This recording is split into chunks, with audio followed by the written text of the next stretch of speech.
Oh, jadi selama ini Om Ded itu diem karena emang gak ada bukti dari tuduhan yang viral itu.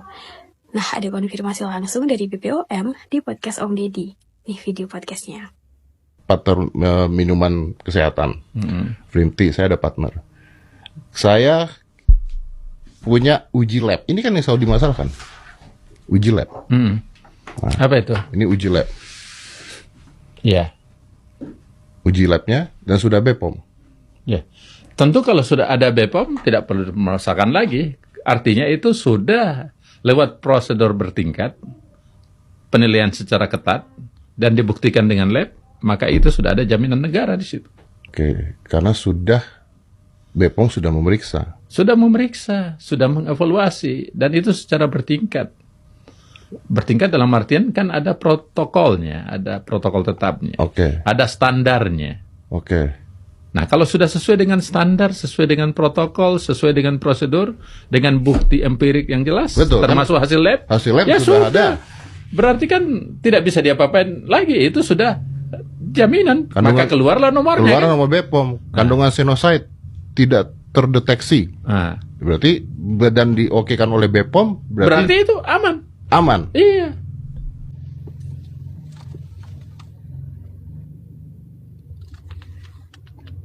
Bang, bebaskan Nikita Mirzani. Nikita Mirzani ya bisa ada kemungkinan besar di persidangan nanti bebas. Karena alat bukti yang dipakai itu rekam-rekamnya itu kan melanggar pidana. Jadi bagaimana satu peristiwa hukum mendapatkan alat bukti ini dengan cara diduga melanggar satu pasal pidana, gimana itu kayak gitu.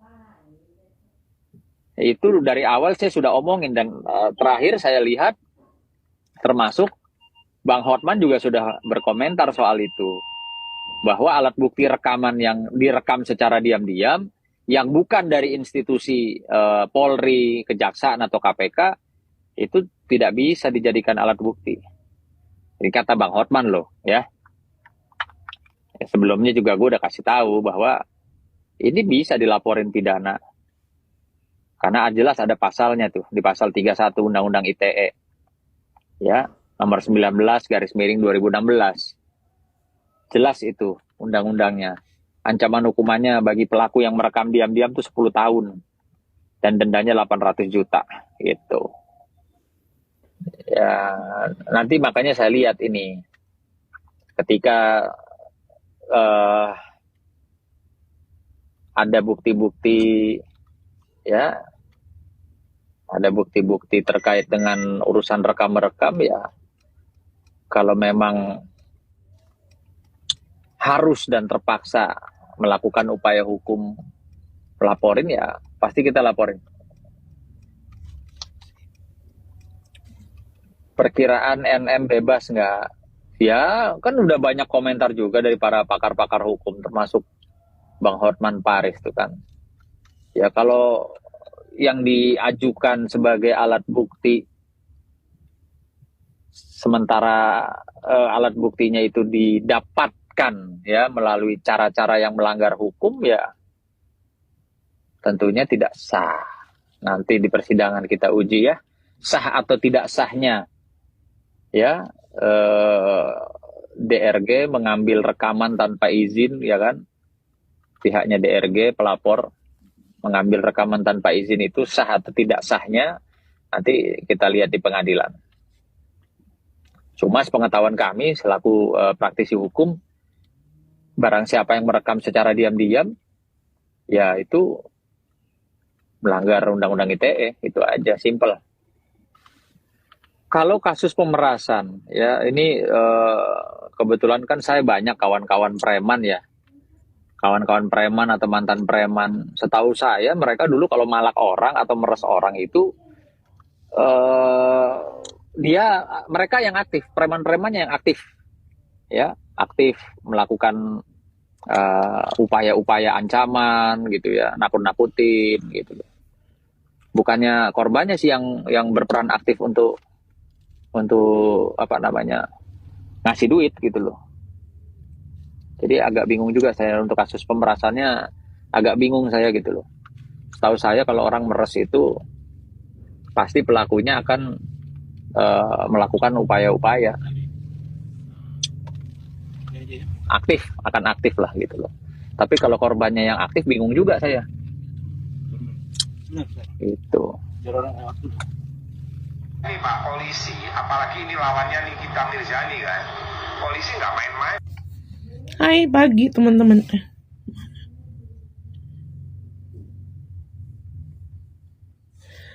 Jadi teman-teman, ini aku izin state ya kak. Ini jadi aku lihat di video abang ini ya teman-teman. Jadi polisi itu aja hormat banget sama Nikita Mirzani loh teman-teman. Jadi kalau misalnya nanti si Nikita ini kan dilaporin terus nggak ada penggugatan atau apapun gitu, misalnya dari pihak si RS itu ya, Nikita bisa dibebaskan teman-teman. Nah makanya kita tunggu aja karena ini kan udah sebulan ya. Kita akan tunggu karena Kak Niki ini dihormatin sekali sama polisi-polisi karena kooperatif.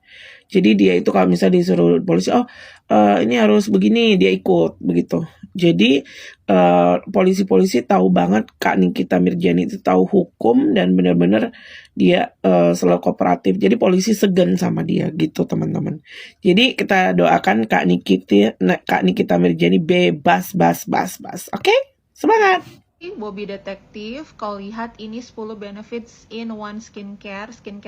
Ada. Salah satu ciri orang yang emosinya kesenggol adalah melakukan serangan balik dengan cara pembunuhan karakter. Persis kayak yang lu pakai itu. Nggak mempan, bos. Yang kedua, ya lu uji sendiri anjir. Ngerti nggak sih uji sendiri? Kalau lu ngerasa itu overclaim, lu lakukan pengujian lab. Lu bandingin sama klaim-klaim yang dimaksud. Kalau memang lu ngerasa itu overclaim, ya lakuin hal itu. Bukan malah nanya sama gua bukan pabriknya, kocak. Atau nggak punya duit buat uji lab ya?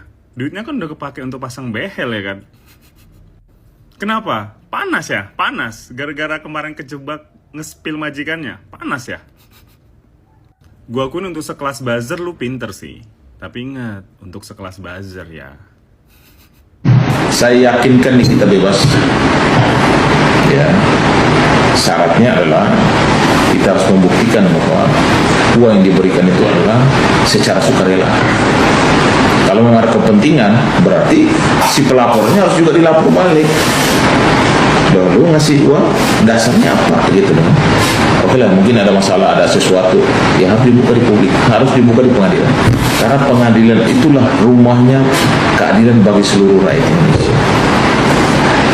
Ya, jadi jangan salah kalau kita pengacara ini, kalian jangan hujat, karena pengacara itu adalah mewakili klien, mewakili masyarakat. Kalau polisi dan jaksa itu mewakili pemerintah, dia boleh nahan, boleh nuntut, ya kan? Tapi yang mengadili adalah negara, karena hakim itu mewakili negara. Oke? Ini salah satu ilmu yang saya sampaikan.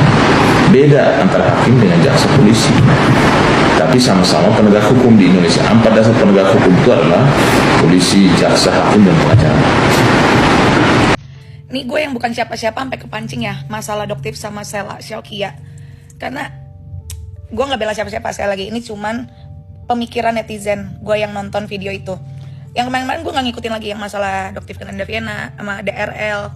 Gue udah ngikut lagi, skip gitu. Kemarin gue ngeliat tuh video yang live-nya Doktif ditunjuk-tunjuk sama Sela Syokia. Terus gue langsung buka story-nya Sela Syokia, story lengkapnya. Alur pertama mereka semua itu kan dikumpulin di Bepom kan. Doktif, Dr. Oki, Sela Syokia, Fitri Salhuteru, DRL juga ada di situ. Nah kesimpulan dari Bepom itu kan, kalau nggak salah ya yang gue tonton nih, mereka itu nggak usah kisur-kisur lagi, terus biarin Bepom aja yang kerja. Jangan sampai ada approve dari siapapun kecuali Bepom. Mungkin maksudnya jangan sampai ada Doktif approve kali ya. Biarin orang percaya aja sama Bepom. Terus yang kedua, alur kedua nih, si Doktif nge-live Mystery Box yang dikeluarin produknya Sela Syokia, yang MC itu. Terus alur ketiga, si Sela Syokia ngamuk kan, gara-gara itu dapat dari mana produksi MC itu. Nah orang gini deh, respon wajar orang kalau tidak melakukan sesuatu pasti kan marah. Jadi kayak si Sela Syokia nih udah nggak punya brand itu, makanya dia ngamuk gitu, sampai berani datengin Doktif. Kalau itu barang masih ada, seharusnya si Sela Syokia takut dong, nggak akan berani nyamperin Doktif. Ya nggak sih? Nggak akan berani nyamperin Doktif. Ini dia berani nyamperin, gara-gara mungkin memang di officialnya nggak ada, itu produk dari mana. Yang gue gemas di live-nya Doktif, waktu ditunjuk-tunjuk sama si Sela Sokia, kenapa nggak langsung jawab, oh saya beli dari official kamu, atau nggak saya beli dari reseller kamu yang namanya ini, di kota ini. Kan lagi live, pasti direkam sama seluruh masyarakat Indonesia. Maupun dihilangin buktinya sama Sela Sokia, itu yang penting kita udah rekam. Kita kan pasti bisa cari lagi nih siapa nih yang disebutin Doktif nih. Jadi gue tuh bingung nih, motifnya Doktif nge-review produk si SS setelah pulang dari Bepom tuh apa? Apa entah dia punya dendam pribadi sama si Sela Sokia, atau pikiran jorok gue tuh lebih, jangan-jangan mereka semua ini temenan semua, mereka pura-pura berantem, ujung-ujungnya baikan supaya nama mereka naik masing-masing, terus mereka punya produk skincare masing-masing. Gile, otak gue udah sampai situ loh. Si panda ini baru aja aibnya dibuka. Terus dia nulis, setiap manusia mempunyai aib masing-masing. Lalalalalalala cuy. Lu itu gak jauh beda sama si Elsong. Selalu aja membongkar track record orang. Padahal kalian sendiri punya track record sendiri. Iya, makanya lagi-lagi gue bilang adalah fokus ke permasalahan. Gak usah cari-cari track record orang, gak usah cari-cari aib orang. Fokus kepada masalah skincare yang overclaim ini, dan skincare yang sangat overpriced ini, dan juga perbuatan-perbuatan kalian yang merasa kalian diperas, padahal kalian lah yang menjebak, seolah-olah menjebak lah gitu ya. Terus apalagi yang harus aku sampaikan di sini? Aku duduk dulu, melihat blue sky ini. Jadi jangan termakan ludah sendiri. Kalau gue bilang sama si panda ini, ya akhirnya apa? Dibuka kan aibnya kamu. Terus kamu bilang, setiap orang mempunyai aib sendiri, lalalalala. So, udah tahu kan? Fokus ke permasalahan ini.